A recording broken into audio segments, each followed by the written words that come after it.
বাংলাদেশে ২৯ মিলিয়ন ডলারের অর্থায়ন বাতিল করল যুক্তরাষ্ট্র। বাংলাদেশ সহ বিশ্বের অনেক দেশে ফের বড় ধরনের আর্থিক সহায়তা বাতিল করল যুক্তরাষ্ট্র। মার্কিন প্রেসিডেন্ট ডোনাল্ড ট্রাম্পের ঘনিষ্ঠ মিত্র ইলন মাস্ক নেতৃত্বাধীন ডিপার্টমেন্ট অব গভর্নমেন্ট এফিসিয়েন্সি এ তথ্য জানিয়েছেন।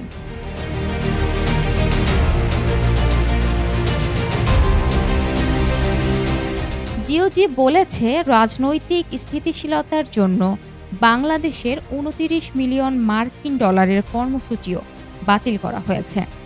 রোববার ডিওজি সামাজিক যোগাযোগ মাধ্যম এক্সে এক পোস্টে এ তথ্য নিশ্চিত করেছে। এছাড়া ভারতের জন্য নির্ধারিত ২১ মিলিয়ন ডলারের কর্মসূচিও বাতিল করেছে যুক্তরাষ্ট্র। ডিওজি জানিয়েছে, ভারতে ভোটারদের উপস্থিতি বাড়ানোর লক্ষ্যে ২১ মিলিয়ন ডলারের একটি প্রোগ্রাম এবং বাংলাদেশের রাজনৈতিক ল্যান্ডস্কেপকে শক্তিশালী করার লক্ষ্যে নির্ধারিত ২৯ মিলিয়ন ডলারের কর্মসূচি বাতিল করা হয়েছে।